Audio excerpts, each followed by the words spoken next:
श्री स्वामी समर्थ. विटाळ किंवा मासिक पाळीबद्दल आपले स्वामी काय सांगतात हे नक्की जाणून घ्या. स्वामी भक्त हो, आपल्यापैकी बरेच जण हे स्वामी समर्थांचे भक्त आहेत. स्वामींची आपण अगदी मनोभावे सेवा करत असतो. स्वामींची कृपा आशीर्वाद देखील आपल्या भक्तांवर कायम राहतो. तसेच अनेक अडचणींमध्ये देखील त्यांच्या पाठीशी उभे असतात. मित्रांनो, बऱ्याच जणांच्या घरामध्ये शक्यतो करून खूप जण विटाळ मासिक पाळीचे खूपच काटेकोरपणे पालन करत असतात. मासिक पाळीच्या दरम्यान स्त्रियांना घरामध्ये वेगळ्या रूममध्ये देखील बसवले जाते. परंतु मित्रांनो, स्वामी समर्थ या विटाळ आणि मासिक पाळीवर काय सांगतात याविषयीची आज आपण माहिती जाणून घेणार आहोत. स्वामींनी 22 वर्ष अक्कलकोटमध्ये वास्तव्य केले. त्यांचा अक्कलकोटमध्ये दरबार भरत असे आणि यावेळी अनेक स्वामी भक्त अक्कलकोटमध्ये येत होते. स्वामींचा दरबार भरल्यावर अनेक भक्त माता ठेवून स्वामींचे दर्शन तसेच स्वामींचा आशीर्वाद घेत असत. परंतु जर का एखादी अडचणीत असलेली बाई म्हणजेच जिला वेटाळ आलेला असेल ती बाई गर्दीतून दूर बसून आपले दर्शन घेत आहे असे जेव्हा स्वामींना दिसेल तेव्हा ते स्वतः उठून त्या बाईकडे जात. तिला आपल्या हाताने प्रसाद भरवत असत. विटाळ या शब्दाचा त्यांना खूप राग होता. स्वामी म्हणत की बाई ही आई आहे. आई कधी विटाळशी होत नाही. जिने जन्म दिला तिलाच घरातून बाहेर बसवता, असे शब्द स्वामी आपल्या भक्तांना बोलत असत.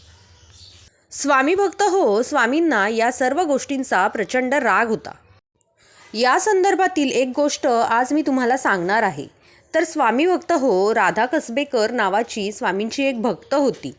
एके दिवशी तिच्या मनामध्ये गुरुचरित्र सप्ताह मांडण्याची तीव्र इच्छा उत्पन्न झाली. उद्यापासून सुरुवात करावी का असा ती विचार करत होती. परंतु तिच्यासमोर 2 अडचणी होत्या. एक म्हणजे दुसऱ्या दिवशी अमावस्या होती आणि दुसरी म्हणजे तिची मासिक पाळीसुद्धा त्याच आठवड्यात होती. त्यामुळे काय करावे या विचारात राधा पडली होती. आता काय करावे, यावर उपाय काय असं म्हणून ती विचार करू लागली. शेवटी तिने स्वतः जाऊन स्वामींना विचारायचे ठरवले.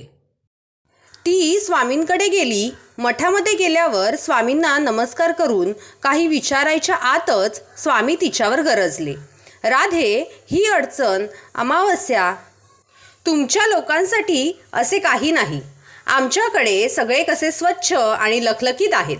तू कोणतेही विचार मनात न आणता जाऊन गुरुचरित्र वाच. वाचण्या अगोदर माझ्यासाठी पेलाभर दूध ठेवायला विसरू नकोस. गुरुचरित्र वाचून झालं की ते पिऊन टाक. अडचण बिडचण कुछ नाही, जाओ इधर से, असा उपदेश स्वामींनी राधेला दिला. स्वामींचा उपदेश ऐकल्यानंतर राधा तिथून निघून गेली. त्यानंतर स्वामींनी सांगितल्याप्रमाणे तिने गुरुचरित्र वाचण्यास घेतले. पेलाभर दूधसुद्धा ठेवले. राधाचा सप्ताह सुरळीत पार पडला.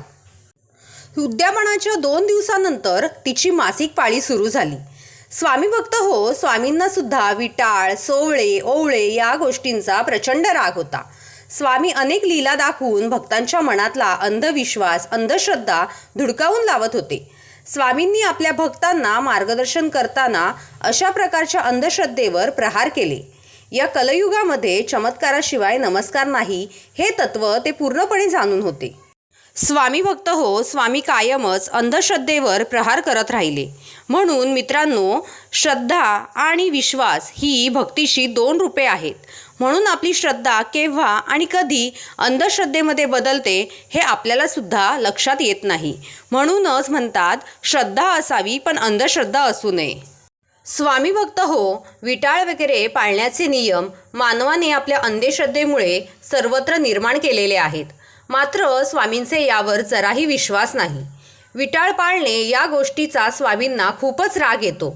या अंधश्रद्धेपेक्षा आपण कोणतीही सेवा अगदी मनाने आणि श्रद्धेने केली तरच स्वामी आपल्यावर प्रसन्न राहतात, हे मात्र नक्की.